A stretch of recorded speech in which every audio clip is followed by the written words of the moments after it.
আমাৰ বিজনীৰ পৰা যিখিনি সাংবাদিক বন্ধুসকল আহিছে মই সকলোকে অন্তৰৰ হৃদয়ৰ পৰা ধন্যবাদ জ্ঞাপন কৰিছোঁ। আৰু আজি আমাৰ সংবাদ মেল দেওয়াৰ উদ্দেশ্যটো হ'ল এইটোৱে যে আপোনালোকে জানে যিহেতু নিৰ্বাচন 9 তাৰিখে যিহেতু ভোটদান দিব লাগিব আৰু পোনপ্ৰথমে মই এটা সংগঠনৰ চেণ্ট্ৰেল প্ৰেচিডেণ্ট হিচাপে মই BTC বাসী সকলো ৰাইজক বিনম্ৰভাৱে অনুৰোধ জনাম যে আপোনালোকে গণতন্ত্ৰক শক্তিশালী কৰাৰ কাৰণে আপোনালোকে ওলাই আহিব লাগে, ভোট দিব লাগে আৰু দেশ যাতে মজবুত হয়, গণতান্ত্ৰিক শব্দটো যাতে থাকি যায়, সংবিধান যাতে বহাল থাকে। ফাৰ্ষ্ট টাইম সেইটো। 2 নম্বৰ কথাটো হ'ল এতিয়া আমি জনাবখিনি BTCৰ ভিতৰত কি কৰিম। আমাৰ যিখিনি সংগঠন আছে আজি ইয়াতে আমি 6টা সংগঠন 6 সংগঠন আমি মুৰব্বীসকলে ইয়াতে একত্ৰিত হৈছোঁ। আমি অকণমান আলাপ আলোচনা কৰিছোঁ যে এই বছৰ আমি কি কৰিম, এই ইলেকশ্যনটোত আমি কি কৰিম। ইয়াতে সিদ্ধান্ত হোৱাৰ পিছত আমি এটা সিদ্ধান্ত ল'লোঁ যে আমি NDAৰ লগত আছোঁ। আমাৰ 6টা সংগঠনৰ ফালৰ পৰা all Assam Islamic research centre, all Assam আহিলে সুন্নত মাদ্ৰাছা এডুকেশ্যন বোৰ্ড আৰু জামাত উলামায়ে হিন্দ, কাউন্সিল উলামা BTC, আমাৰ যি 6টা সংগঠনে ইয়াতে আমি আহিছোঁ, আমি 6টা সংগঠনে একত্ৰিত হৈ দীৰ্ঘ টাইম আলাপ আলোচনা কৰাৰ পিছত আমি এইটো সিদ্ধান্ত লৈছোঁ যে আমি বিজনীত আৰু BTCত এইবাৰ আমি NDAৰ লগত আছোঁ। তাৰ কাৰণ আমি বিকাশৰ লগত আছোঁ, উন্নয়নৰ লগত আছোঁ, শান্তিৰ লগত আছোঁ আৰু আটাইতকৈ যিটো ডাঙৰ কথা সেইটো হ'ল আমি হাগ্ৰামা মহিলাৰী ডাঙৰীয়াৰ লগত আমি সংগঠনকেইটা হাগ্ৰামা মহিলাৰী ডাঙৰীয়াৰ লগত আমি আছোঁ। হাগ্ৰামা মহিলাৰী ডাঙৰীয়া BTCৰ ভিতৰত তেওঁৰ যিটো ভাৱধাৰা, তেওঁৰ যিটো চিন্তাধাৰা আৰু তেওঁৰ যিটো শ্লোগান, উন্নয়নৰ শ্লোগান, মাটিৰ পাট্টাৰ কথা, বিভিন্ন জাতি জনগোষ্ঠীক সকলোকে একত্ৰিত কৰি যিটো ভাতৃত্ববোধৰ ৰাজনীতি যিটো হাগ্ৰামা মহিলাৰী ডাঙৰীয়া কৰি আছে, গতিকে আমি সকলোৱে একত্ৰিত হৈ আমি আজি এই মঞ্চৰ পৰা হাগ্ৰামা মহিলাৰী ডাঙৰীয়াক ক'ব বিচাৰিছোঁ যে হাগ্ৰামা মহিলাৰী ডাঙৰীয়া আমি BTCত আমি যিমান আলেমবিলাকৰ, জোনাববিলাকৰ, মাদ্ৰাছাবিলাকৰ, মছজিদবিলাকৰ যিমান সংগঠন আমি আছোঁ, আমি সকলোৱে আজি খোলা মঞ্চত আমি হাগ্ৰামা মহিলাৰী ডাঙৰীয়াৰ নেতৃত্বত যিটো NDA BTCৰ ভিতৰত হৈছে সেই BTCৰ NDAক আমি ইয়াতে সমৰ্থন জনালোঁ। 2 নম্বৰ কথাটো হ'ল মই আপোনালোকক এটা কথা কৈ দিছোঁ, আপোনালোকে মনত ৰাখিব। ইয়াতে হ'ব পাৰে মই এটা কথা আপোনালোকক ভৱিষ্যতবাণী মই কৰি দিছোঁ। ভৱিষ্যতবাণীটো হ'ল এইটোৱে, আজি যিখিনি মানুহ ইয়াতে UPPL কৰি আছে তেওঁলোকৰ প্ৰতি মোৰ 2টা প্ৰশ্ন আছে। এটা হ'ল যদি আপোনালোকে সঁচাকেই মুছলিম লোক যদি আচলতেও উন্নয়ন তেওঁলোকে বিচাৰিছে, শান্তিটো তেওঁলোকে যদি বিচাৰিছে, তেনেহ'লে ট্ৰেক্টৰৰ লগত থাকি পেলাই তেওঁলোকৰ কি লাভ হ'ব এই কথাটো বুজাই দিব লাগে।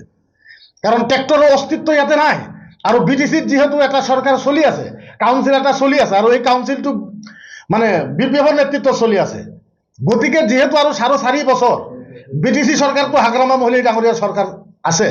আৰু 2য় নম্বৰ কথাটো হ'ল যে উন্নয়ন কোনে কৰিব। মোক এটা কথা আপোনালোকে বুজাই দিয়ক, ট্ৰেক্টৰ পাৰ্টি জিতিলে কোনোবা জাগাত তেওঁলোকে VCDC চেয়াৰমেন দিব পাৰিব নেকি?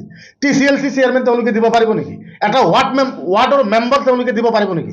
একো দিব নোৱাৰে। গতিকে মই সকলো মুছলিম জনতাক, BTCৰ মুছলিম জনতাক মই বিনম্ৰভাৱে অনুৰোধ কৰিছোঁ যে মাটিৰ পাট্টাৰ ক্ষেত্ৰত আপোনালোকে মনত ৰাখিব, আজিৰ তাৰিখ পৰ্যন্ত যিখিনি ৱাদা মই কৰিছোঁ সেইখিনি ৱাদা মই পূৰা কৰিছোঁ।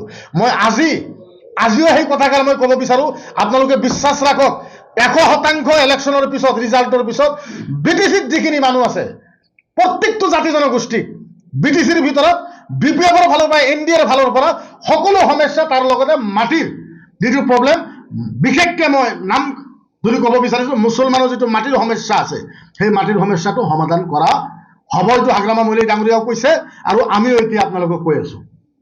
3 নম্বৰ কথাটো যে আমি ইয়াতে যে আজি আহিছোঁ কিহৰ কাৰণে? উন্নয়নৰ কাৰণে।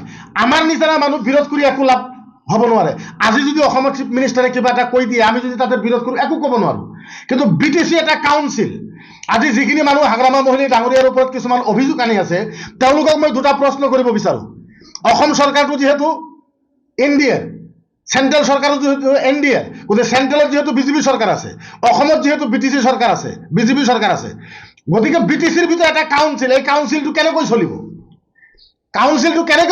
যদি কোনোবা বিচাৰে যে কাউন্সিলত উন্নত হ'ব লাগে, ৰাস্তা ঘাট, দলং, শিক্ষা, অৰুণোদয় গোটেই বস্তু হ'ব লাগে, তেনেহ'লে NDAৰ লগত থাকিব লাগিব। NDAৰ লগত থাকিলে দিল্লীৰ পৰা ফাণ্ডটো পোৱা যাব, অসম চৰকাৰৰ পৰা ফাণ্ডটো পোৱা যাব। সেই 4-5 হাজাৰ 10 হাজাৰ কোটি টকা যদি BTCৰ ভিতৰত আহে, আপুনি কল্পনা কৰক BTC কেনেকুৱা উন্নত হ'ব। আৰু ইতিমধ্যেই আমাৰ অসমৰ সন্মানীয় মুখ্যমন্ত্ৰী হেমন্ত বিশ্ব শৰ্মা ডাঙৰীয়া তেখেতে ঘোষণা কৰিছে যে BTCৰ ৰাস্তা আৰু দলঙৰ কাৰণে ইতিমধ্যে তেওঁ 1000 কোটি টকা ইয়াতে ঘোষণা কৰিছে। গতিকে কমল সিং ডাঙৰীয়াৰ বিষয়ে মই বিৰত একো নকওঁ, কিন্তু তেওঁক এটা কথা ক'ব বিচাৰো, আৰু তেওঁৰ যিখিনি চেলা আছে, তেওঁৰ যিখিনি সংগী আছে, সেইখিনিক এটা কথা স্পষ্ট কৰি দিব পাৰো যে 9 তাৰিখৰ পিছত ট্ৰেক্টৰ যিটো আছে সেইটো পানী হৈ যাব। সেইটো আপোনালোকে মনত ৰাখিব। ট্ৰেক্টৰৰ ছবি এই বিজনীৰ ভিতৰত নাইকিয়া হৈ যাব 9 তাৰিখৰ পিছত। তেওঁলোকে যিমান যি কৰিব লগা আছে কৰক। এতিয়া আৰু মুছলমানক মূৰ্খ বুলি যদি ভাবে, অশিক্ষিত বুলি যদি ভাবে, তেওঁলোকে এইটো ভুল কৰিব।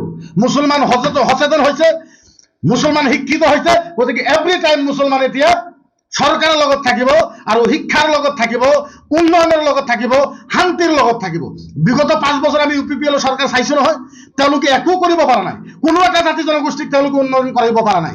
তেওঁৰ নিজৰ জাতিৰ কাৰণে একো কৰিব পৰা নাই। আৰু আটাইতকৈ ডাঙৰ কথা যিটো হ'ল, কমল সিং ডাঙৰীয়াক মুছলমান কেতিয়াও একচেপ্ট কৰি নলয়। এইবিলাক বহুত ধৰণৰ কথা আছে, মই এইবিলাক কথা সাংবাদ মেলত ক'ব বিচৰা নাই। মনত নাই নেকি কমল সিং ডাঙৰীয়াৰ তেওঁ আমাৰ কবৰস্থানৰ মাটি লৈ কি কৰিছিল, AVMCৰ মাটি লৈ তেওঁ কি কৰিছিল, আৰু বহুত ধৰণৰ কথা আছে। গতিকে এইবিলাক ৰাজনীতিকৰ ভিতৰত এইবিলাক কথা ক'বলৈ মই যোৱা নাই। কিন্তু এটা কথা স্পষ্ট এণ্ড ক্লিয়াৰ, বিজনীৰ ভিতৰত এবাৰ মুছলমানৰ, মই আপোনালোকক কৈ থলো, মনত ৰাখিব, ৰিজাল্টৰ দিনত মই আপোনালোকৰ বিজনীত আহিম, আহি পেলাই আকৌ মই প্ৰেছ মিট কৰিম। মই স্পষ্ট সহকাৰে আপোনালোকক ক'ব পাৰো, ৰিজাল্টৰ পিছত আপোনালোকে গম পাব যে বিজনীৰ মুছলমানৰ এবাৰ 50%ৰ ওপৰত NDAৰ লগত থাকিব। যিকোনো খবৰৰ বাবে যোগাযোগ কৰক আমাৰ এই নম্বৰত 9181 307 2221।